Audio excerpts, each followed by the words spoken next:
Hello student, this is Shivani Chauhan, assistant professor in Ganga institute of education. आज हम बात करेंगे एमएड थर्ड सेमेस्टर के यूनिट 2 का, that is tools and techniques of data collection का part 2। Part 1 में हमने कुछ टॉपिक्स कर लिए थे, आज हम पार्ट 2 करेंगे। पार्ट 1 में हमने क्या टॉपिक्स करे थे वो आप पिछली वीडियो से देख सकते हैं। प्रीवियस वीडियो का लिंक मैं डिस्क्रिप्शन बॉक्स में आपको प्रोवाइड कर दूंगी। बाकी हमने क्या किया था वो हम देख लेते हैं। Characteristics of good research tool and the characteristics and uses of question and observation in research। okay, इसके बारे में हमने बात करी थी और आज हम बाकी के जो टॉपिक्स थे वो हम कवर करेंगे आज के वीडियो में। Characteristics and uses of interview, psychological test, rating scale and sociometric techniques in research, इसके बारे में बात करेंगे।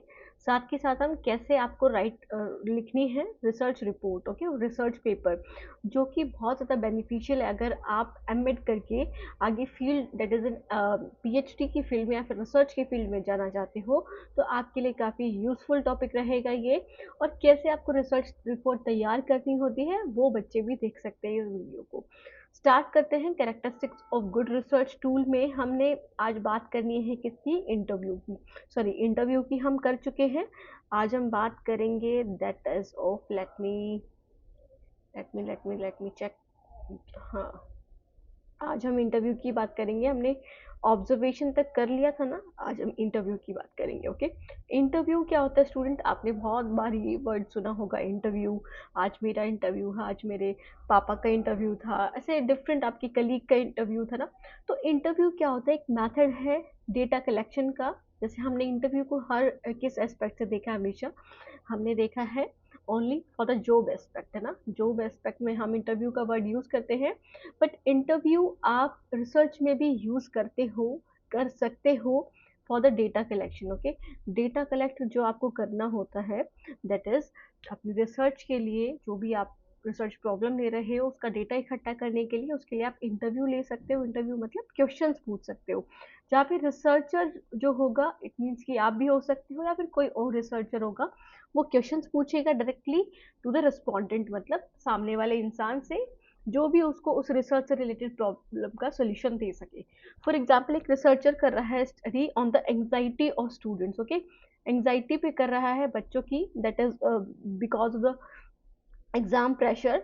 तो इंटरव्यू लेकर के भी डेटा कलेक्ट कर सकता है। वो 12th क्लास के जो भी बच्चे हैं जिनको एग्जाम प्रेशर है, बोर्ड एग्जाम प्रेशर है, उनसे वो बात करके, उनसे वो पूछ करके related, the questions will be related to the topic, है ना। एंग्जाइटी से रिलेटेड उसमें क्वेश्चंस होने चाहिए जो उनकी रिसर्च को कंप्लीट कर पाएगा। ओके, अब वो फेस टू फेस भी हो सकता है, टेलीफोन में भी से भी हो सकता है, बाय वीडियो भी हो सकता है, वीडियो कॉन्फ्रेंसिंग के थ्रू, स्ट्रक्चर्ड भी हो सकता है, सेमी स्ट्रक्चर्ड भी और अनस्ट्रक्चर्ड भी। ये रिसर्च पर्पस पे डिपेंड करता है कि आप कैसा करना चाहते हो इंटरव्यू के। तो स्ट्रक्चर्ड इंटरव्यू क्या होगा, बेसिकली स्ट्रक्चर्ड इंटरव्यू वो इंटरव्यू जिसमें आपने पहले से ही क्वेश्चंस प्रिपेयर कर रखे हैं कि मैं ये सारे क्वेश्चन ही पूछूंगा अपने रिस्पोंडेंट से, जो मेरे सामने जो इनका जिनके रिजल्ट मुझे चाहिए ना। तो स्ट्रक्चर में आप क्वेश्चंस वगैरह सारी तैयारी करके जाते हो। सेमी स्ट्रक्चर में कुछ क्वेश्चंस ऐसे होते हैं जो आप अपनी तरफ से भी पूछ लेते हो, या फिर डिपेंडिंग ऑन द सिचुएशन आप कुछ क्वेश्चन चेंज भी कर देते हो। ओके, और अनस्ट्रक्चर्ड मतलब आपने कुछ स्ट्रक्चर नहीं बनाया हुआ, आपको बस जा कर के ही आप देखोगे कि आपको कैसे क्वेश्चन पूछने हैं रिस्पोंडेंट से। ओके, जो आपकी रिसर्च से रिलेटेड जरूर होने चाहिए। तो ऐसे करके आप क्या कर सकते हो, रिसर्च कर सकते हो, इंटरव्यू के थ्रू आप डेटा कलेक्ट कर सकते हो। कैरेक्टरिस्टिक क्या है एक अच्छे इंटरव्यू की, एक अच्छा इंसान होने के लिए भी हमें, हमारे लिए, हमारे पास अच्छी करेक्टरिस्टिक्स होनी चाहिए। ऐसे ही गुड इंटरव्यू के लिए हमारी करेक्टरिस्टिक्स अच्छी होनी चाहिए ताकि हम गुड इंटरव्यू बोल सके। First is direct and personal communication, second is flexible and adaptive, third is qualitative and quantitative use, fourth is interactive process, fifth is pre plan but dynamic. Okay, फिर उसके बाद है कॉन्फिडेंशियल। तो आप ये सारी चीजें पढ़ सकते हैं, आगे हम देखेंगे क्या इनके बारे में, इनको डीप में पढ़ेंगे। First is direct and personal communication. Basically interview में सबसे ज़्यादा अगर आप अच्छा इंटरव्यू लेना चाहते हो तो आप आमने सामने इंटरव्यू करो, फेस टू फेस या फिर रियल टाइम इंटरव्यू जो होता है वो बेस्ट होगा। मतलब वहाँ पर आप बहुत अच्छे से क्वेश्चंस पूछ सकते हो, है ना, और रिस्पोंडेंट आपको दिखेगा कि वो किस वे में जवाब दे रहा है। ओके, इससे पर्सनल रैपो तो बनती ही है, साथ ही साथ रियल टाइम क्लैरिफिकेशन भी कर सकते हो कोई भी डाउट्स है। अगर रिस्पोंडेंट को कोई डाउट है या फिर आपको कोई डाउट है तो आप साथ के साथ पूछ सकते हो। फ्लेक्सिबल और अडेप्टिव, इट मीन्स कि आप जो जो आपका इंटरव्यू होता है वो अनस्ट्रक्चर्ड और semi structured interviews questions can be adapted based on the respondent answer. जैसे स्ट्रक्चर्ड में मैंने क्या बताया था आपको, जहाँ पर क्वेश्चंस पहले से ही राइट डाउन कर लिए जाते हैं कि मैं ये सारी चीज़ें पूछूंगा रिस्पोंडेंट से। और अनस्ट्रक्चर्ड और सेमी स्ट्रक्चर्ड में कुछ क्वेश्चंस आप पहले से तैयार करके लेके जा सकते हो, और कुछ क्वेश्चन आप बिकॉज ऑफ द कंडीशन आप जो भी पूछना चाहते हो। और अनस्ट्रक्चर्ड मतलब कोई भी तैयारी नहीं है, तैयारी इन द सेंस कि आप कुछ भी क्वेश्चन पूछ लोगे। इट मीन्स कि आप फ्लेक्सिबल हो और अडेप्टिव हो अकॉर्डिंग टू द रिस्पोंडेंट, है ना। रिस्पोंडेंट किस वे में आंसर देना चाहता है, क्या नहीं देना चाहता, तो वो सारी चीज़ें आप वहीं तय कर सकते हो। ओके, उससे डेप्थ और इलाबोरेशन को भी बढ़ावा मिलता है, क्योंकि आप जब बातचीत, जैसे आप बातचीत करते हो, अगर ऐसे इंटरव्यू लोगे तो आप बहुत अच्छा डेटा कलेक्ट कर सकते होगे। और क्वालिटेटिव और क्वांटिटेटिव दोनों तरह का यूज़ होना चाहिए। तो स्ट्रक्चर्ड इंटरव्यूज होते हैं वो क्वांटिटेटिव डेटा के लिए होते हैं, जैसे कि सर्वेज, है ना। फॉर एग्जाम्पल जो हमारा सेंसस होता है, सेंसस उसमें देखा होगा आपने, आपके घर पे आते हैं जो सेंसस करते हैं, और फिर उसके बाद पूछते हैं कि आपके घर में कितने मेंबर्स हैं, लड़के कितने हैं, लड़कियां कितनी हैं, मैरिड कितने हैं, अनमैरिड कितने हैं, सीनियर सिटीजन कितने हैं, क्या जॉब करते हैं। तो वो सारे क्वेश्चंस ऑलरेडी लिखे होते हैं। ओके, तो वो किस लिए होते हैं, क्वांटिटेटिव डेटा को लेने के लिए।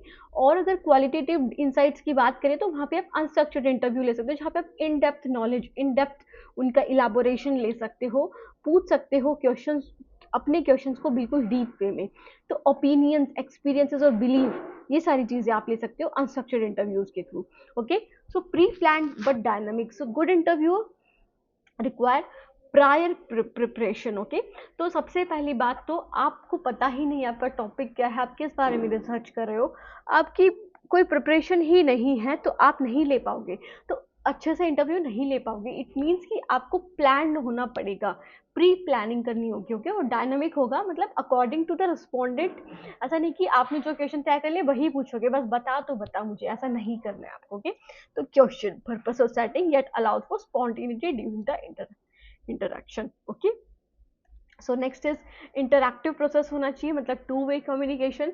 ये नहीं कि सिर्फ आप क्वेश्चन पूछे जा रहे हो और सामने वाला आंसर ही नहीं दे रहा है, तो वो नहीं होना चाहिए। और quality of data often depends on the skills of the interviewer. Okay, कि आपकी क्वालिटी कैसी है डेटा की जो आप लेकर के आए हो, वो स्किल्स पे डिपेंड करता है किसकी, कि वो कितने, इंटरव्यूअर के, कि कितना वो अच्छे से सामने वाले बंदे को एग्री कर सकता है, एनकरेज कर सकता है अपने आंसर्स निकलवाने के लिए। कॉन्फिडेंशियल और एथिकल होना चाहिए सबसे पहली बात तो, ये बहुत ज़्यादा इंपॉर्टेंट है कि आप किसी की आइडेंटिटी को लीक नहीं कर सकते। फॉर एग्जांपल कुछ सेंसिटिव कॉन्सेप्ट्स भी होते हैं रिसर्च में, तो वहाँ पर अगर आप इंटरव्यू लेते हो तो इट मीन्स कि आप बिना पूछे किसी का भी डेटा लीक नहीं करोगे। तो प्रिवेसी होनी चाहिए, है ना, किसकी, रिस्पोंडेंट की, और कंसेंट के बिना आप उनका डेटा लीक नहीं कर सकते हो, ना ही आप उनसे डेटा ले सकते हो, इकट्ठा कर सकते हो। ओके, तो ट्रस्ट बहुत ज़्यादा इंपॉर्टेंट है, अगर ट्रस्ट ही नहीं होगा तो फिर आपको अच्छे आंसर नहीं मिल पाएंगे। ओके, टाइम कंज्यूमिंग ऑब्वियसली होता है ना, क्योंकि इसमें आपको एक एक बंदे के पास जाना होता है, या फिर एक एक बंदे के पास फ़ोन करना होता है, तो वो लेंदी और लेबर इंटेंसिव प्रोसेस ज़्यादा होता है। लार्ज सैम्पल्स के लिए तो काफ़ी ज़्यादा लेंदी हो जाएगा, अगर स्मॉल सैम्पल्स है तो वहाँ पर आप बहुत ईजिली कर सकते हो। ओके, सो वैरिड फॉर्मेट होते हैं। इंटरव्यू कैन बी स्ट्रक्चर्ड, मतलब जहाँ पे फिक्स सेट ऑफ क्वेश्चन है, सेमी स्ट्रक्चर्ड जहाँ पे फ्लेक्सिबिलिटी है, कुछ मैंने बताया था आपको, और अनस्ट्रक्चर्ड मतलब ओपन डिस्कशन है, वहाँ पे कोई आपने क्वेश्चन नहीं बना रखे, आप बस अकॉर्डिंग टू द रिस्पॉन्डेंट अपने आंसर और अकॉर्डिंग टू रिसर्च अपने क्वेश्चन पूछोगे। ओके, इंडिविजुअल और ग्रुप का भी हो सकता है ये, ऐसा नहीं कि आप सिर्फ एक इंडिविजुअल पर्सन का ही ले सकते हो, नहीं, ग्रुप का भी ले सकते हो interview. Okay, so required skilled interviewers होना ज़रूरी है। अगर इंटरव्यूअर ही स्किल्ड नहीं होगा, उसको बातें ही नहीं निकलवानी आएगी, तो वो कैसे अच्छा दैट इज रिसर्चर बन पाएगा ना, वो नहीं यूज कर पाएगा इंटरव्यू डेटा कलेक्शन के मेथड को। ओके, तो लिसन, प्रोब और रिमेन न्यूट्रल, वो सारी चीजें उनके अंदर, इनके ना इंटरव्यू के अंदर होनी चाहिए, कि वो क्वेश्चन पे क्वेश्चन करे, जो भी वो बोल रहे हो न्यूट्रल रहे। ऐसा नहीं कि फॉर एग्जाम्पल आप इंटरव्यू करे हो on the basis of politics, है ना, तो किसी, आपको कोई और पार्टी पसंद है बट सामने वाला कोई किसी और को पसंद कर रहा है, ऐसा नहीं होना चाहिए कि आप लड़ने लग जाओगे, नहीं, वहां पर आपको न्यूट्रल रहना। ओके, रिकॉर्डिंग और ट्रांसक्रिप्शन, तो रिकॉर्डिंग बहुत ज़रूरी भी है, क्योंकि आप सारी चीज़ें नहीं ध्यान में रख सकते, तो ऑडियो वीडियो में रिकॉर्डेड होना चाहिए और ट्रांसक्रिप्ट होनी चाहिए, ताकि आप एनालिसिस कर सको, जो कि सबसे ज़्यादा इंपॉर्टेंट है क्वालिटेटिव रिसर्च में। ओके, जहाँ पे आप इन डेप्थ जानकारी लेते हो किसी चीज़ के बारे में। सो यूजेस ऑफ इंटरव्यूज़ के बारे में बात करें, क्या यूजेस हैं? सो एजुकेशनल रिसर्च में सबसे ज़्यादा यूज़ है, बिकॉज स्टूडेंट को समझना, टीचर के पर्सपेक्टिव को समझना, curriculum, teaching methods, learning challenges, ये सारी चीज़ें हम समझ सके थ्रू द इंटरव्यू, है ना? तो एजुकेशनल रिसर्च में हम इंटरव्यू ले सकते हैं, ताकि हम दूसरे के पर्सपेक्टिव को, सामने वाले के पर्सपेक्टिव को समझ सके। सो एक्शन रिसर्च और क्लासरूम स्टडीज में काफ़ी ज़्यादा बेनिफिशियल है। अगर आपको एक्शन रिसर्च करनी है, मतलब क्लासरूम में अगर टीचर को देखना है ये बच्चे क्या प्रॉब्लम फेस कर रहे हैं, तो वहाँ पर वो बच्चों से इंटरव्यू लेकर के, मतलब क्वेश्चन पूछ करके कर सकती हैं, क्लासरूम स्टडीज में भी। ओके, सो साइकोलॉजिकल असेसमेंट की बात करें तो use for assessing personality traits, emotional wellbeing, coping strategies और मेंटल हेल्थ कंडीशन। सो साइकोलॉजिकल असेसमेंट भी होता है। इट मीन्स कि अगर आपको किसी पर्सन के पर्सनैलिटी ट्रेट्स के बारे में जानना है, कोई बहुत ज़्यादा प्रॉब्लमेटिक सिचुएशन में एंग्जाइटी फील कर रहा है, स्ट्रेस फील कर रहा है, डिप्रेशन फील कर रहा है, तो वो सारी चीज़ें आप इंटरव्यू के थ्रू निकलवा सकते हो। ओके, सो नेक्स्ट है social and cultural activities, research में भी यूज कर सकते हो। लाइक आपको इन डेप्थ व्यूज लेने हैं, है ना, सोशल इश्यूज पे, ट्रेडिशंस पे, या फिर मानदंड जो बने हुए हैं, साथ ही साथ जो ग्रुप बिहेवियर्स हैं ना लोगों की किसी पर्सपेक्टिव पर, तो वो चीज़ों में भी आप इंटरव्यू यूज कर सकते हो। मार्केट एंड कंज्यूमर रिसर्च में भी फॉर एग्जाम्पल आपको कंज्यूमर की नीड्स जाननी है, इंटरेस्ट एरियाज जानने हैं, सेटिस्फेक्शन जाननी है, प्रोडक्ट फीडबैक जानना है, तो वो भी आप इंटरव्यू के थ्रू कर सकते हो। जैसे आपने फोन कॉल किया, पूछ सकते हो कि आपको मेरा प्रोडक्ट कैसा लगा। ओके, तो क्या कमियां हैं, इन सब चीज़ों के बारे में आप जानकारी ले सकते हो। सो हेल्थ एंड मेडिकल रिसर्च में भी काफ़ी बेनिफिशियल है। पेशेंट एक्सपीरियंसेस कलेक्ट कर सकते हो, डॉक्टर पेशेंट इंटरैक्शन फीडबैक और कम्युनिटी हेल्थ अवेयरनेस आप ले सकते हो। Okay, so next is policy and evaluation research, so used to gather feedback from stakeholders।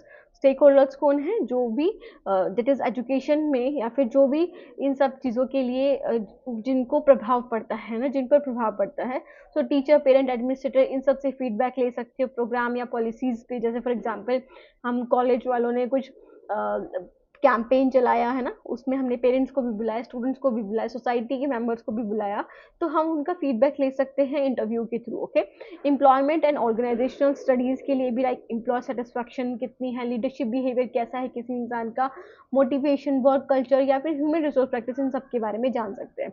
So media and journalism की बात करें, investigate stories, public opinion gathering, या फिर प्रोफाइल पिक्चर्स, फीचर्स। ओके, तो इन सब में आप यूज कर सकते हो। सो नेक्स्ट है साइकोलॉजिकल टेस्ट मीनिंग। सो अब हम आ गए हैं साइकोलॉजिकल टेस्ट पे, मनोवैज्ञानिक टेस्ट भी कर सकते हैं रिसर्च डेटा कलेक्ट करने के लिए। सो साइकोलॉजिकल टेस्ट बेसिकली एक स्टैंडर्डाइज इंस्ट्रूमेंट होता है। स्टैंडर्डाइज इंस्ट्रूमेंट मतलब जहाँ पर आपको क्वेश्चंस मिलते हैं, कैसे आपको किसी का मनोविज्ञान, मतलब कैसे आपको किसी का मन जानना है। So design to measure an individual mental function की, फॉर एग्जाम्पल किसी इंटेलिजेंट, बहुत ओवर इंटेलिजेंट पर्सन है, आपको उसके बारे में जानना कि कैसे उसका माइंड वर्क करता है, तो आप साइकोलॉजिकल टेस्ट का यूज कर सकते हो। पर्सनैलिटी जाननी है, एप्टीट्यूड जानना है, इंटरेस्ट जानना है, फिर इमोशनल फंक्शनिंग, कुछ भी ऐसा मन से, दिमाग से जो रिलेटेड है, तो आप साइकोलॉजिकल टेस्ट के थ्रू कर सकते हो। सो ये जो टेस्ट है educational, clinical, organisation, research setting में काफ़ी यूजफुल है। सो स्टैंडर्डाइजेशन की बात करें, every test is administered and scored under uniform procedure. Okay, तो जो हर टेस्ट जो होते हैं यहाँ पर, वो एडमिनिस्टर्ड करे जाते हैं और यूनिफॉर्म प्रोसीजर होता है सभी का। फॉर एग्जाम्पल जैसे मैंने एक टेस्ट दिया आपको ना, क्लास टेस्ट, उसमें मैंने फर्स्ट क्वेश्चन का फर्स्ट एक नंबर रख दिया, दूसरे क्वेश्चन का 2 मार्क्स का रख दिया, तो सबके लिए ही सेम होगा। तो स्टैंडर्डाइजेशन मतलब सबके लिए सेम होता है, यूनिफॉर्म प्रोसीजर होता है। सो फेयरनेस और कंसिस्टेंसी बनाए रखने के लिए हम हर इंडिविजुअल में किसी भी सेटिंग में उसको दे सकते हैं, ताकि एक अच्छे रिजल्ट निकल सके। ओके, सो ऑब्जेक्टिविटी की बात करें तो ये किसी एक पर्सन के बायसनेस पे डिपेंड नहीं है ना, बायसनेस पे डिपेंड नहीं है कि ये सिर्फ एक ही पर्सन की राय है, इसमें नहीं। रिजल्ट्स जो हैं वो बायसेस नहीं है, उसमें ऑब्जेक्टिव है वो, मतलब तर्क विचार करके आए हैं। क्लियर और pre defined rules already set होते हैं, स्कोरिंग बेस्ड होती है उन पे। ऐसा नहीं कि जैसे मैंने कुछ टेस्ट दिया आपको जो कि 50 मार्क्स का था, तो मैं अपने अकॉर्डिंग, जैसे मुझे कोई बच्चा पसंद है तो मैं उसके एक क्वेश्चन को सही कर दूंगी, गलत को भी, और उसको 49 मार्क्स दे दूंगी ताकि वो फर्स्ट आ जाए। नहीं, ऐसा नहीं होना चाहिए। यहाँ पे आपके पर्सनल जो बाइसेस हैं, कि आपका जो झुकाव है वो नहीं दिखना चाहिए। सो ऑब्जेक्टिविटी होनी चाहिए किसमें, आपके साइकोलॉजिकल टेस्ट में। तो रिलायबिलिटी भी होनी चाहिए। रिलायबिलिटी मतलब कंसिस्टेंट रिजल्ट दे। जैसे आज मैंने आपका टेस्ट ले लिया, आज आपके 50 में से 45 आए हैं, तो इसकी अगर मैं 1-2 दिन बाद वही टेस्ट लूँगी आपको, मतलब वैसा ही सेम नहीं बट उसी टॉपिक में, तो तब भी आपके वही मार्क्स आने चाहिए, ओके? ऐसा नहीं कि आज आपके 45 आए हैं, कल आपके जब मैंने टेस्ट किया तो 15 आए हैं, तो वो कंसिस्टेंट रिजल्ट नहीं होगा, ओके? सॉरी, रिलायबल नहीं होगा, या फिर कंसिस्टेंट, हाँ, कंसिस्टेंट भी नहीं होगा। तो कंसिस्टेंसी से रिलेटेड है कि आपके सेम होना चाहिए, सेम रिजल्ट आना चाहिए, स्टेबल रिजल्ट ओवर टाइम और अक्रॉस रेटर्स।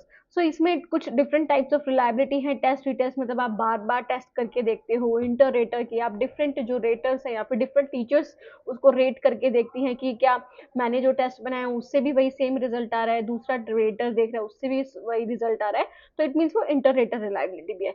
इंटरनल कंसिस्टेंसी मतलब उसके अंदर जो मटेरियल है क्या वो सेम है ना, सेम तरीके से है, तो वो इंटरनल कंसिस्टेंसी होगी।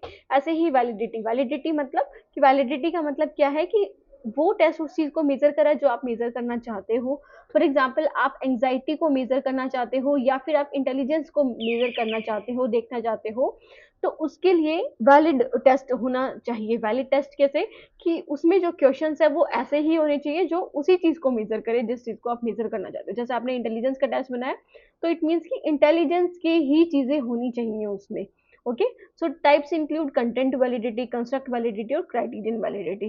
तो ये सारी चीजें इसमें आती हैं, ये आगे हम क्लासेस में पढ़ेंगे डिफरेंट टाइप्स ऑफ वैलिडिटी के बारे में। बाकी हम आगे देखते हैं।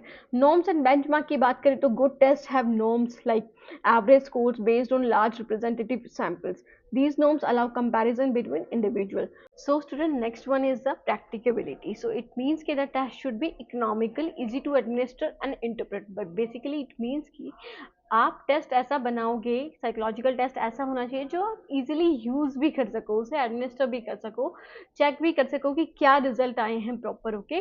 सो ये सारी चीज़ें भी होनी चाहिए। इकोनॉमिकल मीन्स कि वो थोड़ा ऐसा नहीं कि आपने बहुत ही महंगा या फिर आपने बहुत सारी कॉस्ट लगा दी हो वहाँ पर, और साथ में आप इंटरप्रेट भी नहीं कर पा रहे हो ना, चेक भी नहीं कर पा रहे हो कि क्या रिजल्ट निकल रहा है इससे, एडमिनिस्टर भी नहीं कर पा रहे हो। तो ऐसा नहीं होना चाहिए, प्रैक्टिकल होना चाहिए कि आप रियल लाइफ में उसे यूज कर सको।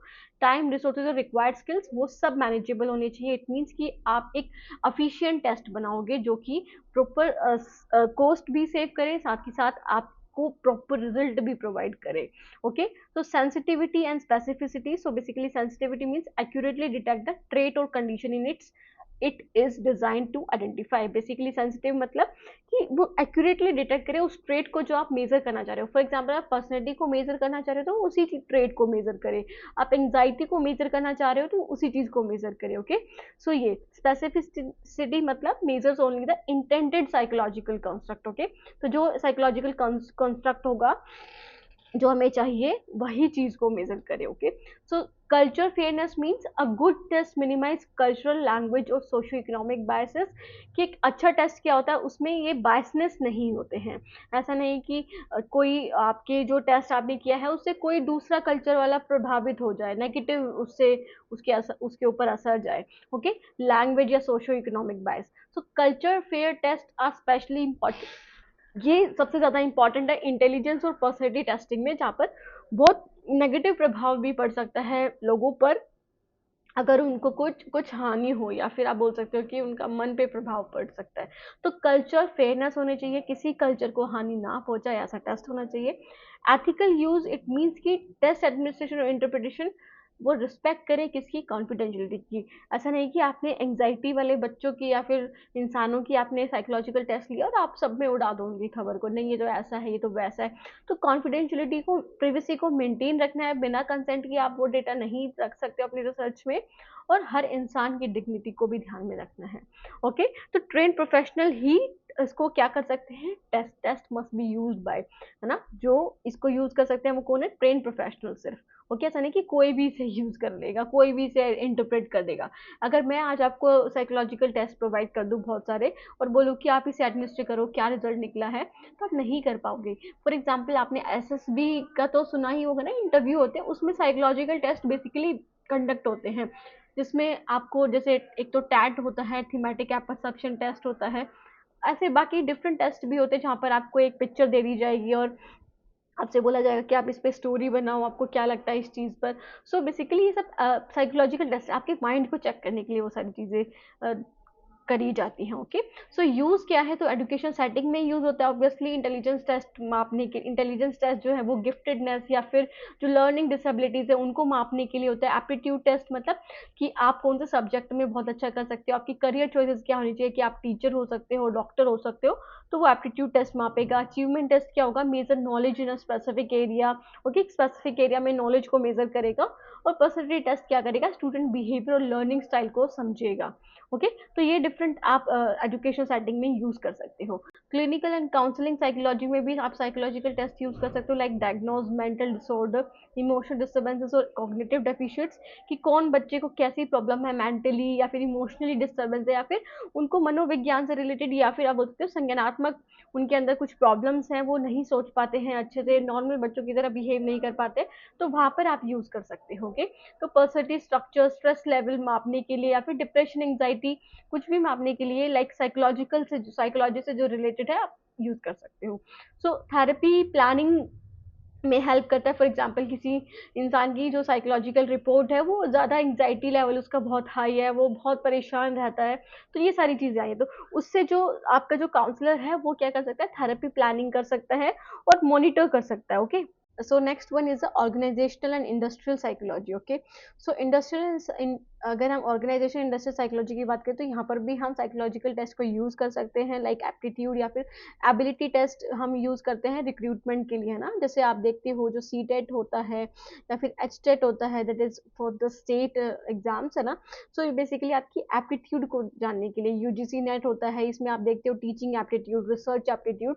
सो आपके एप्टीट्यूड मतलब आप किस एस्पेक्ट में ज़्यादा कर सकते हो, आपको उस टेस्ट के, जो आप जिस प्रोफेशन में आप जाना चाहते हो उसके बारे में आपको नॉलेज है भी या नहीं है, आपको कुछ पता भी है या नहीं है। सो रिक्रूटमेंट, सिलेक्शन और प्रमोशन के लिए ये ऑर्गेनाइजेशन, इंडस्ट्रियल जो ये होते हैं, इंडस्ट्रीज होती हैं, ये यूज करती हैं। Okay, so personality test to understand job fit, leadership traits और team work behaviour. Okay, so personality test use होते हैं जॉब फिट के लिए, कि कौन किस जॉब के लिए सही है, फिट बैठता है।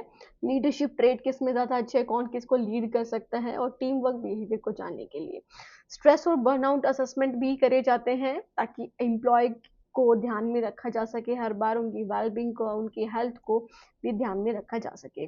सो रिसर्च पर्पसेस की बात करें तो मेजर साइकोलॉजिकल कंस्ट्रक्टिव एक्सपेरिमेंटल और कोरिलेशनल स्टडीज। ओके, तो साइकोलॉजिकल कंस्ट्रक्ट को मेजर करता है एक्सपेरिमेंटल और कोरिलेशनल स्टडीज में, लाइक आप एक्सपेरिमेंटल रिसर्च में या फिर कोरिलेशनल स्टडीज में आप यूज कर सकते हो। लाइक आपको एक्सपेरिमेंट करना है, जैसे फॉर एग्जांपल आप पहले तो एंजाइटी वाले बच्चों पे यूज कर रहे हो, फिर जो एंजाइटी नहीं करते हैं उनका क्या मतलब क्या रीजन है, ये सारी चीजें करके आप देख सकते हो।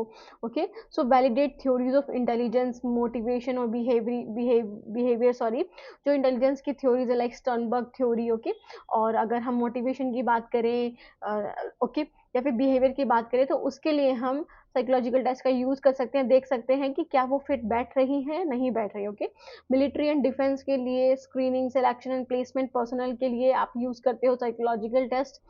जो भी हम मिलिट्री में लोग लेते हैं, आर्मी मैन होते हैं, दैट इज आप बोल सकते हैं एयरफोर्स में होते हैं, तो उनका भी आप एप्टीट्यूड टेस्ट या फिर आप बोल सकते हो स्क्रीनिंग और सिलेक्शन टेस्ट लेते हैं, ताकि देखने के लिए कि वो फिट बैठते हैं उस जॉब के लिए, नहीं बैठते। ओके, तो reaction time, decision making, emotional stability, ये सब हम उसमें असेस करते हैं, मूल्यांकन करते हैं लोगों का। लीगल एंड फोरेंसिक यूज भी होता है कि इसमें साइकोलॉजिकल टेस्ट का यूज होता है लीगल एंड फोरेंसिक एरिया में भी, like stand trial, risk assessment और पर्सनैलिटी इवैल्यूएशन जानने के लिए क्रिमिनल और सिविल केसेस में आप यूज करते हो। डेवलपमेंटल एंड चाइल्ड साइकोलॉजी में भी, so like track cognitive, emotion, social development in children, या फिर जो ऑटिज्म स्पेक्ट्रम डिसऑर्डर या फिर एडीएचडी से जो ग्रसित है, लाइक जो क्लास में शांति ही नहीं बैठ पाते हैं अच्छे से, है ना, बार बार शोर करते हैं, उनकी साइकोलॉजी को, उनके मनोविज्ञान को जानने के लिए आप साइकोलॉजिकल टेस्ट का यूज कर सकते हो। और डेवलपमेंटल डिलेज क्यों होते हैं, क्यों हर बच्चा 2 साल की उम्र में ही नहीं चल फिर पाता, तो वो सारी चीज़ों के लिए आप साइकोलॉजिकल टेस्ट कर सकते हैं। Next is the rating scale. Rating scale क्या होता है स्टूडेंट, आपने बहुत बार सुना होगा कि हमें रेटिंग दे दीजिए, हमें रेटिंग दे दीजिए। गूगल मैप्स पे भी आप देखते हो, गूगल मैप्स पे भी रेटिंग स्केल आपको दिखता है कि अगर आपको कोई ऐप को रिव्यू करना है तो 5 स्टार दीजिए, अच्छा करना है, कम करना है तो okay. So rating scale quantitative measurement tool है जो कि यूज होता है टू रिकॉर्ड द डिग्री और intensity of a particular characteristic behaviour और एटीट्यूड को जानने के लिए। रेटिंग स्केल एक क्वांटिटेटिव मेजरमेंट टूल क्यों है? क्योंकि ये रिकॉर्ड करता है डिग्री या इंटेंसिटी, लाइक कौन किसको कितना पसंद करता है, या फिर कौन के आपको खाना कितना पसंद आया, आपको किसी होटल में रेस्टोरेंट में क्या अच्छा लगा, है ना, आपको स्कूल पसंद आया, आपको कॉलेज पसंद आया, आपको ट्रिप पसंद आई। तो ये सारी चीज़ों के लिए बिहेवियर एटीट्यूड कैरेक्टरिस्टिक को जानने के लिए रेटिंग स्केल का यूज़ करा जाता है। रिस्पोंडेंट इवेलुएट करते हैं on the basis of pre defined scale. जैसे हम स्केल, जैसे यहाँ पर आपको स्केल दिखेगा, आप जितने हैप्पी हो, फॉर एग्जांपल आप ज़्यादा हैप्पी हो तो आप ग्रीन पे करोगे, है ना, कम हो तो फिर आप थोड़ा लाइट ग्रीन पे आ जाओगे, और बहुत ज़्यादा सैड हो, बहुत ज़्यादा गुस्सा आ रहा है आपको, तो आप रेड पे आ जाओगे। ओके, तो पहले से ही प्री डिटरमाइंड आपको लेवल्स दे दिए जाते हैं, आपको उनमें से टिक करना होता है। लाइक आपने देखा होगा 1 to 10 लेवल भी होते हैं, कहीं पे ये लिखा होता है कि स्लाइटली बेटर, बेटर, या फिर अच्छा नहीं लगा ऐसे। तो सेटिस्फेक्शन, फ्रीक्वेंसी और परफॉर्मेंस जानने के लिए, आप लेवल ऑफ एग्रीमेंट जानने के लिए आप यूज करते हो रेटिंग स्केल का। तो गुड रेटिंग स्केल की क्या करेक्टरिस्टिक होनी चाहिए? तो सबसे पहले तो क्लियर और डिफाइंड डायमेंशन। ओके, तो जो भी डायमेंशन हो उसमें वो अच्छे होने चाहिए और प्रॉपर होने चाहिए। ओके, जो लिखा हुआ था, ट्रेट्स और behaviour being measured must be clearly defined. Okay, it means की कोऑपरेशन, पंचुअलिटी और कॉन्फिडेंस, ये सब चीज़ें। सो अवॉइड वेग और ओवरलैपिंग कैटेगरीज। बेसिकली आप यहाँ पे क्या करते हो, जो आपके ट्रेड्स हैं, आपके जो बिहेवियर हैं, वो मेजर होते हैं क्लियरली डिफाइंड वे में। ओके, जैसे कि आपको दिखाया जाता है कि आपका बिहेवियर कैसा है, या फिर आपको कोई चीज़ कितनी पसंद आई, तो वहाँ पर आपको स्केल्स या फिर आपको पॉइंट्स दिए जाते हैं, आपको उसमें से बताना होता है। ओके, और वेग और ओवरलैपिंग कैटेगरीज नहीं होनी चाहिए। जैसे आपने एक बार स्लाइटली बेटर लिख दिया तो दूसरी बार दूसरा ऑप्शन भी स्लाइटली बेटर ना हो, उससे अलग हो। ग्रेजुएटेड लेवल ऑफ रिस्पॉन्सेज होते हैं, like rating scale provider range और continuum of responses. Continuum of responses मतलब ऐसा नहीं कि आपने पहले तो लिख दिया स्ट्रांगली डिसएग्री, फिर आपने लिख दिया मोस्ट एग्री, ओके, फिर आप लिख रहे हो न्यूट्रल। तो ऐसे नहीं होना चाहिए, आपको एक कॉन्टिन्यूम बेसिस पे लिखना, like strongly disagree to strongly agree, उसके बीच के पॉइंट्स आप समझ जाओगे। तो इसमें 3 पॉइंट हो सकते हैं, 5 पॉइंट हो सकते हैं, 7 पॉइंट हो सकते हैं, और 10 पॉइंट स्केल भी हो सकता है रेटिंग स्केल। ओके, आया समझ में? So the next one is the standardisation. Standardisation मतलब सबके लिए सेम होना चाहिए, सेम इंस्ट्रक्शन, सेम कंडीशंस होनी चाहिए। यूनिफॉर्मिटी और कंपैरेबिलिटी को इंश्योर करता है अगर आप स्टैंडर्डाइज्ड टेस्ट बनाते हो, कि सबके लिए सेम ही है, आप अपने अकॉर्डिंग देखोगे कि आपको क्या लगता है किसी चीज़ के बारे में। ऑब्जेक्टिविटी मतलब पर्सनल बाइसेस पे ना डिपेंड हो, ऑब्जेक्टिव हो, हर बंदा अपनी जो रिस्पॉन्सेज हैं, अपने जो सेटिस्फेक्शन लेवल है वो दे सकता है। तो इन्फ्लुएंस ऑफ पर्सनल बायस और इंटरप्रिटेशन को कम करे, ऐसा स्केल अच्छा रेटिंग स्केल होगा। और न्यूट्रल और क्लियरली वर्डेड होनी चाहिए आइटम्स। ओके, जो भी लिखे हुए चीज़ें। रिलायबिलिटी होनी चाहिए, कंसिस्टेंट रिजल्ट आए, कि अगर हम एक बार हमने रेटिंग स्केल दी थी तो दूसरी बार भी आपको सेम रिजल्ट मिले, तभी हम उसको एक सही रेटिंग स्केल मानेंगे। ओके, तो इंट्रा रेटर और इंटर रेटर रिलायबिलिटी मेंटेन होनी चाहिए। सो वैलिडिटी मीन्स कि जो मेजर करना चाहते हो उसी चीज़ को मेजर कितने डिग्री तक कर रहा है उस चीज़ को, है ना, अगर नहीं कर रहा है तो वो वैलिड नहीं है। लाइक इमोशनल मैच्योरिटी को मेजर करना चाहते हैं तो आपका स्केल इमोशनल मैच्योरिटी को ही मेजर करे, मोटिवेशन को ही मेजर करे। आइटम शुड बी रेलिवेंट और appropriate for the target audience. Okay, so ease of use, like should be simple, user friendly and quick to complete. ठीक है, तो सिंपल होना चाहिए, यूजर फ्रेंडली होना चाहिए, और बहुत आसानी से आप उसे कंप्लीट कर सको। रेटर और रिस्पोंडेंट दोनों ही क्या कर सके, समझ सके, must understand the scale point easily. अब ऐसा नहीं कि आपने बहुत डिफिकल्ट स्केल बना दिया, बहुत डिफिकल्ट क्वेश्चन उसमें रख दिए हो। ओके, क्वान्टिफेबल रिजल्ट होने चाहिए कि आप उसे इजिली एनालाइज कर सके, इंटरप्रेट कर सके। Okay, analyse statistically. Okay, numerical data उसमें यूज होना चाहिए। सेंसिटिविटी मतलब जो स्मॉल डिफरेंसेस हैं, चेंजेस हैं, उनको डिटेक्ट कर पाए इजीली, है ना, ताकि उनके बिहेवियर में, ट्रेट में भी तो चेंज होगा। तो more scale points can enhance sensitivity. अगर ज़्यादा स्केल पॉइंट होंगे तो उससे सेंसिटिविटी और भी ज़्यादा एनहेंस कर पाओगे, और भी ज़्यादा बढ़ावा दे पाओगे। So ethical and respectful, like avoid labelling और judgmental language and the ensure privacy and dignity of person being rated. तो ये एथिकल एंड रिस्पेक्टफुल की बात करें तो हर आप रेटिंग स्केल की बात करोगे, फिर रिसर्च की बात करोगे, हमेशा ये जो क्वालिटी है वो होनी चाहिए हर टेस्ट में या फिर हर रिसर्च में। ओके, एथिकल और रिस्पेक्टफुल, आप किसी की कंसेंट के बिना कोई रिसर्च नहीं कर सकते हो, ना ही कोई ना ही कोई टूल यूज कर सकते हो। ओके, तो यूजेस ऑफ रेटिंग स्केल की बात करें तो education setting, teachers rate students on classroom participation, homework quality, discipline, creativity और सॉफ्ट स्किल। तो टीचर क्या करेगा, टीचर रेट करेगा बच्चों को क्लासरूम पार्टिसिपेशन के अकॉर्डिंग, होमवर्क क्वालिटी के अकॉर्डिंग, डिसिप्लिन के अकॉर्डिंग, क्रिएटिविटी और सॉफ्ट स्किल्स के अकॉर्डिंग। ओके, तो यहाँ पे आप कर सकता है, मतलब एजुकेशन सेटिंग में आप यूज कर सकते हो। साइकोलॉजिकल असेसमेंट में लाइक आपको इमोशंस, एटीट्यूड्स, पर्सनैलिटी ट्रेट्स मापना है, डिप्रेशन, एंग्जाइटी लेवल मापनी है, तो आप वहाँ पे भी रेटिंग स्किल का यूज कर सकते हो। रिसर्च स्टडीज में आपको लोगों के ओपिनियन लेने, प्रेफरेंसेस लेनी है, मार्केट स्टडी करनी है आपको, है ना, सेटिस्फैक्शन का पूछना है आपको या फिर बिहेवियर का पूछना है, तो आप रेटिंग स्किल का यूज कर सकते हो। तो क्वांटिटेटिव और मिक्स मेथड डिजाइन, जहाँ पे आप क्वांटिटेटिव क्वालिटेटिव दोनों रिसर्च लेते हो, वहाँ पे काफी यूजफुल ये रिसर्च रहेगी या फिर ये सॉरी स्केल रहेगा।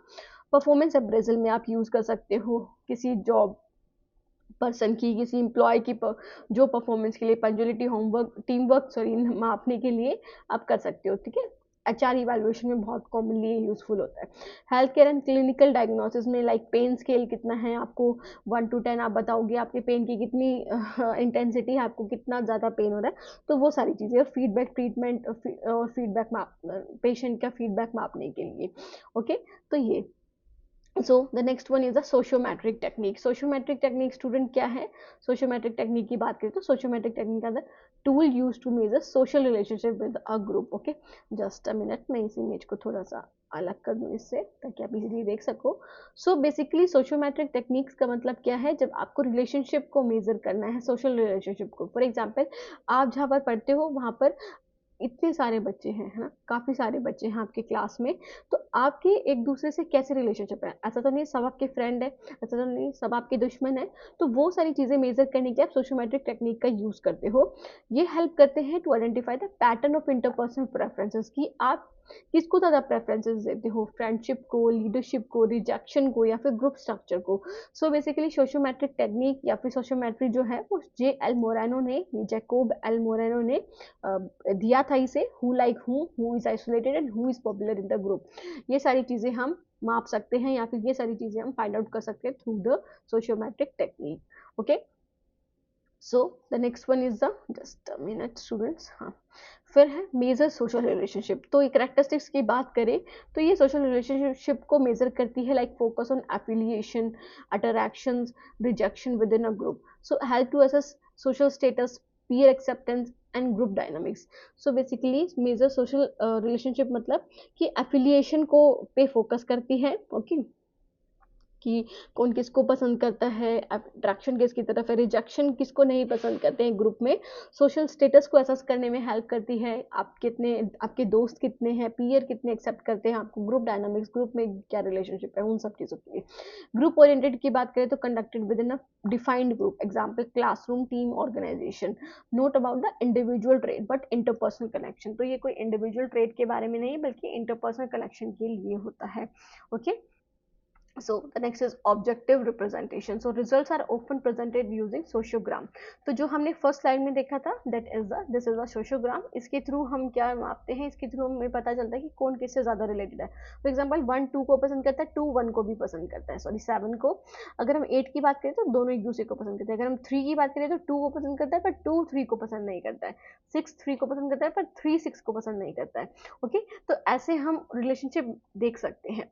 Okay, so make invisible group dynamics visible and analysable, कि हम उन्हें एनालाइज कर सकते हैं। सिंपल एंड डायरेक्ट होते हैं, basically simple questions like whom do you prefer to work with, कि आप किसके साथ ज़्यादा पसंद करना चाहोगे, किसको आप क्लास मॉनिटर बनाना चाहोगे, किसको आप लीडर देखना चाहोगे, ओके, क्लोजेस्ट फ्रेंड कौन सा है, किसके साथ किसकी आप हेल्प लेना चाहोगे, किसको आप पसंद नहीं करते। तो ऐसे क्वेश्चन होते हैं जिसकी मदद से हमें पता लगता है कि कौन किससे कितना रिलेटेड है। Participant choose a limited number of peer based on specific criteria।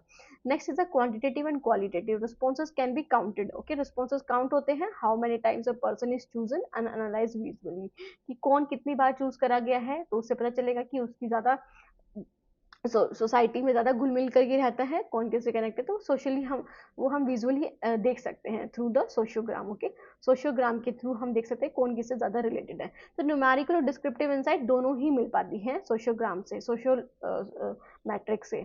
Okay, सोशियोग्राम का यूज होता है, दिस इज अ ग्राफ, आप बोल सकते हो मैप बोल सकते हो इसे, अमंग द मेंबर्स, जो कि लाइन्स और एरोज के थ्रू हम बना सकते हैं, जो कि रिलेशनशिप को दर्शाता है। सर्कल या डॉट्स के थ्रू इंडिविजुअल को हम क्या करते हैं, रिप्रेजेंट करते हैं। तो इजीली हम इसे स्पॉट कर सकते हैं, देख सकते हैं कि कौन कितना आइसोलेटेड है, कौन कौन ज़्यादा वैल्यूएबल है, कौन लीडर्स के लिए, कॉन्फ्लिक्ट के लिए। तो ये सारी चीज़ें हम मेंशन कर सकते हैं। Sensitive to group climate, so reflect the emotional and social climate of the group and can change over time, so it is dynamic. Okay, ethical consideration की बात करें, can expose rejection and isolation, तो rejection और isolation expose होती है, so must be handled sensitively. Okay, तो इसे हम सेंसिटिवली हैंडल कर पाएंगे। ओके, तो जरूरी नहीं है सबको बताना सारी चीजें। तो इन्फॉर्म कंसेंट चाहिए होगी, कॉन्फिडेंशियलिटी चाहिए होगी, कॉन्फिडेंशियलिटी को हमें मेंटेन करना पड़ेगा। तो यूजेस की बात करें सोशियोमेट्रिक टेक्निक में, sociometric techniques are highly valuable in various domains, specially education, psychology, organisation studies and social work. तो इन सब में हम यूज कर सकते हैं सोशियोमेट्रिक टेक्निक्स को। एजुकेशन सेटिंग की बात करें, identify peer relationship among student. हम क्या कर सकते हैं, जो हमारे दोस्तों के मतलब हमारे क्लास में किससे रिलेशनशिप है, वो सारी चीज़ें हम देख सकते हैं। आइसोलेटेड कौन है, रिजेक्टेड चिल्ड्रन कौन है, जिसको सपोर्ट की जरूरत है, वो सारी चीज़ें भी हम देख सकते हैं। और कैसे हम बेटर रिलेशनशिप कर सकते हैं क्लासरूम में, ये जो जेलसी है, जो आइसोलेशन है, वो उसको कैसे खत्म कर सकते हैं, क्लासरूम मैनेजमेंट कैसे कर सकते हैं, वो सारी चीज़ें भी हम सोशियोमेट्रिक टेक्निक्स के थ्रू देख सकते हैं। बैलेंस ग्रुप बना सकते हैं कोऑपरेटिव लर्निंग और प्रोजेक्ट्स के लिए। लाइक काउंसलिंग एंड गाइडेंस में भी यूजफुल है। स्कूल काउंसलर जो होते हैं उनके लिए, उनके द्वारा यूज किया जाता है ताकि आप सोशल एडजस्टमेंट इश्यूज को सॉल्व कर सको या समझ सको। ओके, इंटरवेंशंस डेवलप करने में हेल्प करते हैं टू सपोर्ट लोनली और बुलेट चाइल्ड, जिनको बहुत ज़्यादा सुनने को मिलता है, जो बहुत गाली खाते हैं, या फिर आप बोल सकते हैं जिनकी बहुत पिटाई करते हैं, परेशान करते हैं बच्चे, दूसरे ही बच्चे, या फिर बहुत अकेले रहते हैं। उनके लिए हम क्या इंटरवेंशंस ले सकते हैं, क्या कदम उठा सकते हैं ताकि वो सही हो सके। तो वो सारी चीज़ें। लीडरशिप आइडेंटिफिकेशन की बात करें तो रिवील नेचुरल लीडर्स और इन्फ्लुएंसर इन अ ग्रुप, है ना। तो नेचुरल लीडर और इन्फ्लुएंसर का पता चलता है। टीम बिल्डिंग के लिए, ग्रुप ट्रेनिंग के लिए, ऑर्गेनाइजेशन डेवलपमेंट के लिए यूजफुल है। नेक्स्ट है सोशल रिसर्च के लिए, help researcher study social structure, hierarchy and interpersonal bonds in the community और स्मॉल ग्रुप्स। ओके, तो रिसर्चर्स को हेल्प करता है सोशल स्ट्रक्चर की स्टडी करने के लिए, हायरार्की के लिए और इंटरपर्सनल बॉन्ड के लिए। ओके, ऑर्गेनाइजेशन मैनेजमेंट की बात करते हैं, use to map communication flow, है ना। कम्युनिकेशन कैसे किसके थ्रू होगा, तो ये सारी चीज़ें हमें पता चलेंगी टीम कोऑपरेशन और एम्प्लॉय सेटिस्फेक्शन के लिए। थ्योरेपेटिक ग्रुप्स के लिए लाइक जो काउंसलर्स होते हैं, है ना, या फिर साइकोलॉजिस्ट होते हैं, उनके लिए काफ़ी ज़्यादा यूजफुल है ताकि हमें पता चल सके किसको कैसी थेरेपी चाहिए, किसको कैसी हेल्प चाहिए। So writing a research report and research paper, ये हम नेक्स्ट वीडियो में करेंगे स्टूडेंट। बाकी हमने इतना कवर कर चुके हैं, पार्ट सेकेंड हम कर चुके हैं, पार्ट थर्ड में हम writing a research report and research paper को बहुत अच्छे से पढ़ेंगे। Thank you so much for watching the video students. मिलते हैं नेक्स्ट वीडियो में, तब तक के लिए take care, bye, have a nice day.